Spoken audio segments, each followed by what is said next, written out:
माजी खासदार डॉक्टर हिना गावित यांच्या हस्ते पाणी टँकरचे वितरण. तालुक्यातील संभाव्य पाणी टंचाईवर केला प्रभावी उपाय. माजी मंत्री आमदार डॉक्टर विजयकुमार गावित यांच्या विशेष प्रयत्नातून नंदुरबार तालुक्यातील ग्रामपंचायतींना पाणी टँकर उपलब्ध. नंदुरबार विधानसभा क्षेत्रातील ग्रामस्थांना पाणी टंचाईचा सामना करावा लागू नये यासाठी माजी मंत्री आमदार डॉक्टर विजयकुमार गावित यांच्या विशेष प्रयत्नातून नंदुरबार तालुक्यातील 23 ग्रामपंचायतींना पाणी टँकर उपलब्ध करून देण्यात आले आहेत. त्यापैकी 10 ग्रामपंचायतींना संसद रत्न माजी खासदार डॉक्टर हिना गावित यांच्या हस्ते पाणी टँकरचे वितरण दिनांक 28 मार्च 2026 रोजी करण्यात आले. याप्रसंगी माजी मंत्री आमदार डॉक्टर विजयकुमार गावित यांनी व्हिडिओ कॉलद्वारे टँकरची पाहणी केली, तसेच ग्रामस्थांना शुभेच्छाही दिल्या.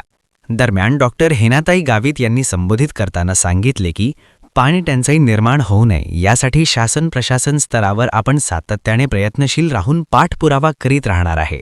नंदुरबार विधानसभा क्षेत्रातील बलवंड, होळतर्फे रनाळे, वैन्नाने, आसाने, मांजरे, रजाळे, खुंडामळी, कोळदा, शनी मांडळ या गावांना पाण्याचे टँकर वितरित करण्यात आले. या कार्यक्रमाला भारतीय जनता पक्षाचे तालुकाध्यक्ष दीपक पाटील, माजी जिल्हा परिषद सदस्य प्रवीण पाटील, माजी जिल्हा परिषद सागर तांबोळी, वैन्नाने उपसरपंच मनोज गिरासे, होळ सरपंच व्यंकट पाटील, आसाणे सरपंच शरद पाटील, घोटाणे सरपंच सचिन धनगर, बलवंड सरपंच संजय पाटील, मांजरे उपसरपंच दगा कोळी, कंढारे सरपंच लोटन पाटील आदी उपस्थित होते.